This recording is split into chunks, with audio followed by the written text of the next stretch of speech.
After 15 years as CFO, the new CEO called me old school and unable to innovate. He brought in a young hotshot to replace me.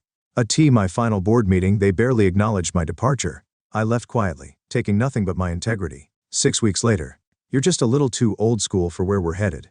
We need someone who can innovate." My name is Rick Donnelly.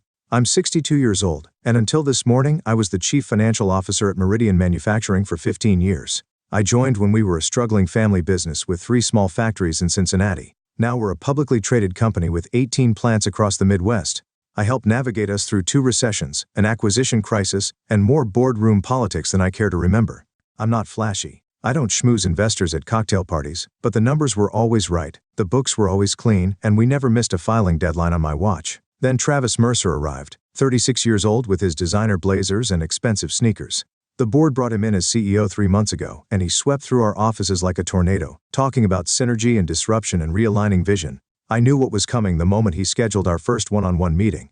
"The market's changing, Rick," he said today, leaning back in my chair with his feet propped on my desk. "We need someone who speaks the language of modern finance." I said nothing, just nodded once and offered a tight-lipped handshake.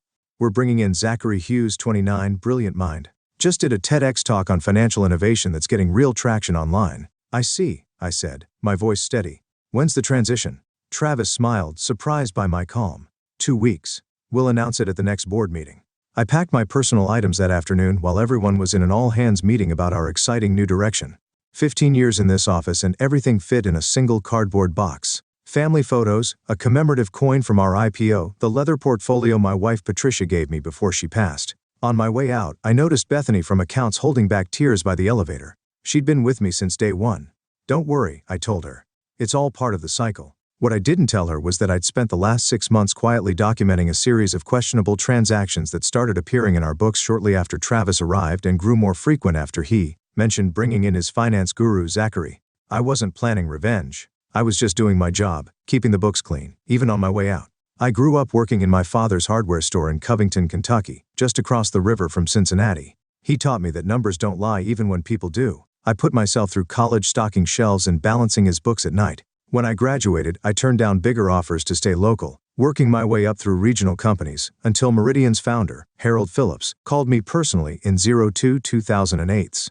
"I need someone who can keep us afloat through this recession," he said. "Someone who sleeps better when the books balance." For 10 years, Harold and I built Meridian into something solid. When he retired, the transition was smooth. The new CEO, Diana Wright, respected the systems we'd created. We disagreed sometimes, but she listened. We grew steadily. No flashy moves, just solid business practices and clean accounting. Then Diana retired, and the board wanted fresh energy. Enter Travis Mercer with his Harvard MBA and stint at a Silicon Valley startup that had more buzz than profit. The first red flag appeared during his second week. He bypassed our procurement protocols to hire a marketing consultant, his former classmate, at 4 times our standard rate. When I questioned it, he smiled. "We're thinking bigger now, Rick. The old constraints don't apply." The second flag came when he restructured our reporting lines, so finance went through his new chief innovation officer before reaching him.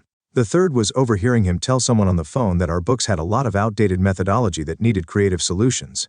I started watching more closely. Small irregularities appeared, vendor contracts with companies I couldn't properly vet, consultancy fees without deliverables, budget reallocations without department head signatures. My team noticed too. Kevin from internal audit stopped by one evening as I was reviewing the quarterly statements. "Something's off with the new tech investment tracking," he said quietly. "Numbers don't match from entry to report." "Document everything," I told him. "Just keep it factual." Patricia would have told me to make waves, stand up in a board meeting, go out with a bang. But cancer took her 3 years ago, and without her fire I'd grown more methodical, more patient. So instead of confrontation, I kept detailed records, downloaded suspicious transactions, cross-referenced irregularities, all while maintaining the same calm demeanor in meetings. Even as Travis brought in more of his people and pushed out mine, I wasn't being paranoid. The patterns were too consistent. Something bigger was happening, and it centered around this new finance wunderkind, Zachary Hughes. My final board meeting lasted exactly 22 minutes. There was no mention of my 15 years of service. No thank you speech. No plaque or watch. Just a line on the agenda that read CFO transition update.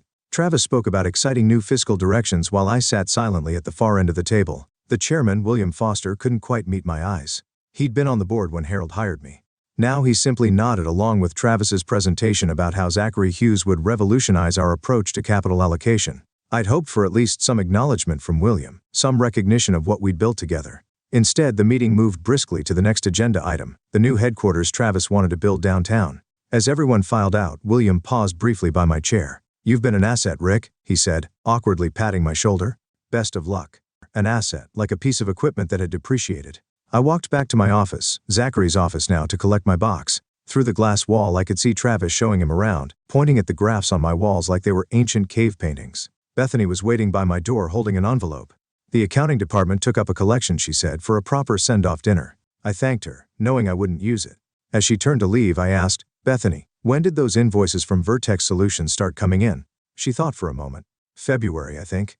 Right after Mr. Mercer announced the Digital Transformation Initiative." February, 2 weeks before Travis first mentioned bringing in Zachary. That night at home, I spread all my documentation across my dining room table. 6 months of suspicious transactions, invoices for services never rendered, foreign consulting fees without tax documentation, and most telling, shell vendors that all traced back to a holding company called Alpine Innovations, which had been registered just 3 days before Travis was announced as CEO. The pattern was clear now. Travis hadn't brought in Zachary because I was old school.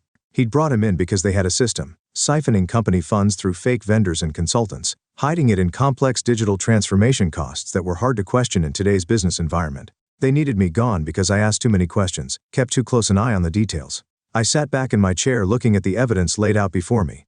For the first time since Patricia died, I felt something beyond the numb routine of daily existence. Not anger exactly. Something colder, more focused. I opened my laptop and began organizing everything methodically. Cross-references, timelines, account trails. I wasn't going to confront Travis. I wasn't going to call an emergency board meeting or go to the press. That wasn't my style. No. I would do what I'd always done, let the numbers tell the story. But this time, I'd make sure the right people were listening when they spoke. A week after my departure, I decided to reach out to William Foster directly. Despite his lukewarm goodbye, he'd always been fair. He deserved a chance to address this before it got worse. I called his office and left a message with his assistant. Just wanted to discuss some financial concerns from my final weeks. Nothing urgent, but worth reviewing. He called back the next day, his voice guarded. "Rick, good to hear from you. Travis mentioned you might reach out." My stomach tightened. "Did he?" "Yes. He said you were having trouble transitioning. Said you had some concerns about our new systems that Zachary already addressed." "William, there are irregularities that predate Zachary's arrival, significant ones." Silence on the line. "Then look, Rick. I understand this is difficult. 15 years is a long time, but the board has full confidence in Travis's vision, and Zachary has already streamlined several processes you flagged as problematic. That's not, I'm afraid I have another call. Perhaps we can catch up at the holiday party? I hear you're still on the invite list." Very generous of Travis. Considering. Considering what? I wanted to ask, but William had already hung up. The next morning, I received an email from Meridian's legal department. The language was carefully neutral, but the message was clear. Any accusations of financial impropriety without substantial evidence could be considered defamatory. They kindly reminded me of my confidentiality agreement. They were closing ranks. Someone, Travis obviously, had anticipated I might notice the discrepancies and had already poisoned the well. I decided to try another approach. Kevin from Internal Audit had been on my team for 8 years. If anyone else had noticed problems, it would be him. We met at a diner far from the office. Kevin looked nervous, constantly checking over his shoulder. "They promoted me," he said before I could even ask about the accounts. "New title, big raise. I'm now reporting directly to Zachary." "Congratulations," I said, keeping my tone even. "How's that working out?" Kevin stared at his coffee. "They've changed all the internal reporting systems, new software, new protocols. Zachary says it's more efficient." "And is it?" He looked up, his expression strained. "Rick, I can't. They had me sign additional NDAs. They're watching everyone who worked closely with you." "I see. They're saying things, Rick, about why you left." "What things?" Kevin lowered his voice. "That you were resistant to necessary changes, that you made mistakes in the last quarter's reporting that Zachary caught. Some people are even saying there were ethical concerns." My hands gripped my coffee mug so hard I thought it might break. They weren't just pushing me out. They were destroying my reputation to cover their tracks. "I should go," Kevin said, throwing cash on the table. "I've got a mortgage and twins starting college next year." "I can't." "It's all right," I said, forcing a smile. "Take care of your family, Kevin." As he hurried out, I sat alone processing what I'd learned. My options were dwindling. The board wouldn't listen. My former team was either bored off or scared silent. And now they were attacking my reputation, making it nearly impossible for me to raise concerns without looking like a disgruntled ex-employee. They thought they had me cornered, but they'd overlooked something important. I still had access to the audit server. During my final days, while everyone thought I was quietly cleaning out my office, I'd set up an emergency admin account, a standard practice for system transitions that no one had bothered to check. It wouldn't last forever, but it might be enough. That night, I used my emergency credentials to access Meridian's audit server. I suspected they'd eventually discover and remove the account, so I worked efficiently following the money trails I'd already identified. What I found made my earlier suspicions seem quaint by comparison. Alpine Innovations wasn't just one holding company. It was a hub and a network of shell entities, all interconnected through a maze of transactions designed to hide their relationship. Some dated back to before Travis even joined Meridian, suggesting this wasn't an opportunistic theft. It was a planned infiltration. The more I dug, the clearer the picture became. Travis hadn't been hired despite his mediocre track record. He'd been installed. His previous company, the Silicon Valley startup with more buzz than profit, had been bankrolled by the same investment group that had recently gained 3 seats on Meridian's board, including the seat held by William Foster's nephew Jacob, who joined 6 months ago. This wasn't just an executive skimming from the company. This was a coordinated attack on Meridian itself, a slow-motion asset strip disguised as modernization. I downloaded everything I could find, organizing it meticulously. By dawn, I had traced over $12 million that had been siphoned from various departments through falsified vendor contracts, inflated service agreements, and phantom consultancy fees. Exhausted, I made coffee and sat on my back porch watching the sun rise over the Ohio River. Patricia and I had bought this house for the view. "Water calms your overthinking brain," she'd said. Now I let the river's steady flow organize my thoughts. My initial instinct to quietly alert the board had been naive. This went deeper than Travis and Zachary. Some board members were likely complicit, which explained why they'd been so eager to replace Diana with an outsider when she retired. I needed to be smarter about this, more strategic. I spent the morning mapping connections between board members, Travis's previous associates, and the shell companies. By afternoon, I'd identified 3 board members who were likely unaware of the scheme. Elaine Morrison, a former manufacturing executive who joined the board after retiring from a competitor, David Patel, who represented our workers' pension fund, and Anthony Wilson, our oldest board member who rarely spoke but never missed a vote. I also discovered something I'd overlooked.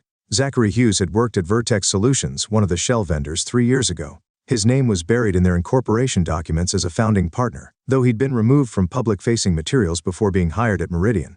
As I compiled this information, my phone rang. The number was blocked, but I answered anyway. "Is this Richard Donnelly?" a woman's voice asked. "Speaking. My name is Vanessa Taylor. I'm with the Securities and Exchange Commission's Enforcement Division." My heart stopped momentarily. "We've received an anonymous tip about potential financial improprieties at Meridian Manufacturing involving its new leadership team. The information provided suggested you might have relevant knowledge." I chose my words carefully.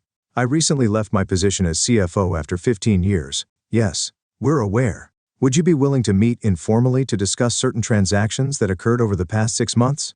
Who else knows you're calling me?" I asked. "No one outside my immediate team. This is preliminary fact-finding, not a formal investigation yet." I considered my options. Going to the SEC directly would make this very public, very quickly. Meridian stock would plummet. Thousands of employees, people like Bethany and Kevin, could be affected if the company collapsed under a scandal. But someone had already tipped off the SEC. The clock was ticking. "I'll need some time," I said finally. "Time for what, Mr. Donnelly?" "To make sure I get this right.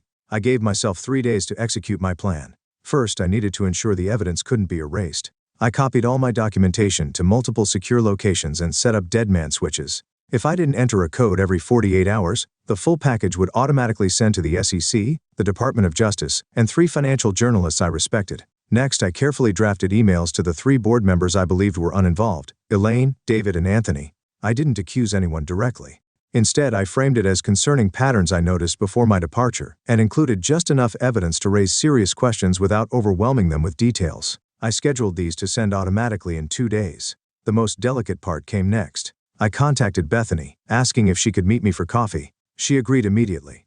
"They're gutting your whole department," she told me when we met, her voice barely above a whisper. "Zachary says we're consolidating financial operations, but half the team has gotten reassignment notices and the other half is being reviewed. Including you?" She nodded, blinking back tears. 22 years at Meridian, and suddenly I'm told my position is redundant. I've got 6 weeks to find another role internally, or I waited while she composed herself. "Bethany, do you remember that audit protocol we established after the Jackson acquisition? The one with the separate verification pathway?" She frowned, then understanding dawned. "The parallel audit trail, the one that automatically duplicates all transactions over $50,000 to the secure server. Is it still running?" "As far as I know, it's hard-coded into the system. Zachary's team would have to specifically know about it to disable it." I nodded, relief washing over me. And who has access to those records now? Just the senior auditing team, and I guess Zachary since he's CFO. What about the backup archiving? Is that still sent to Iron Mountain on the 1st of each month? She thought for a moment. Yes, that's automated too. The October backup would have gone out last week. Perfect. Even if Travis and Zachary discovered what I was doing and tried to alter the records, the originals would already be safely preserved off-site. Bethany, I'm going to ask you something important and you can absolutely say no. I slid a sealed envelope across the table. Inside is a formal letter detailing specific financial concerns that, as a senior accounting manager, you're obligated to report to internal audit. It references only information you would have legitimate access to in your role. If you submit this, they legally cannot retaliate against you without triggering whistleblower protections. Her hand trembled as she took the envelope. Is this why they're really pushing me out? Because I might notice these things? Probably. And if I submit this, it creates an official internal record that can't be ignored. It forces internal audit to investigate specific transactions, the same ones I've documented elsewhere. Bethany squared her shoulders. When? Tomorrow morning would be ideal. On my way home, I made 2 more stops. First, to a notary public where I signed and authenticated a detailed affidavit about everything I'd discovered. Then to my lawyer's office where I left sealed instructions to be opened if anything happened to me. That evening, I received a text message from Kevin Z asking lots of questions about old audit protocols. Seems nervous. Watch yourself. They were starting to realize their mistake. They'd been so focused on pushing me out that they'd overlooked what I might have already documented. The pieces were in place. Now I just had to wait. 6 weeks after my departure, everything detonated simultaneously. The internal audit triggered by Bethany's formal complaint reached Zachary's desk the same morning that my detailed emails reached the 3 uninvolved board members. By noon, Elaine Morrison had called an emergency board meeting using her authority as audit committee chair. I wasn't there, but Bethany texted me updates throughout the day. Board meeting started at 2, Travis looking pale. Z just got escorted to a conference room with legal. Outside auditors arrived, taking over main conference room. By evening, the news had broken internally. Meridian was under investigation for financial irregularities. All executives who had joined under Travis's tenure were placed on administrative leave pending a full forensic audit. I turned off my phone and took a long walk along the river, watching the Cincinnati skyline light up as darkness fell. For the first time in months, I felt my shoulders relax. The next morning, I received 3 missed calls from William Foster, from Travis, and from Jacob Foster. I ignored them all. Instead, I answered a call from Anthony Wilson, our oldest board member. 15 years of clean books, he said, his voice gravelly with age. No scandals, no restatements, no missed filings. I should have spoken up when they pushed you out. You're speaking up now, Anthony. That's what matters. The board has appointed me acting chairman while we sort through this mess. William and Jacob have resigned along with 2 others. We've terminated Travis and Zachary for cause. I said nothing.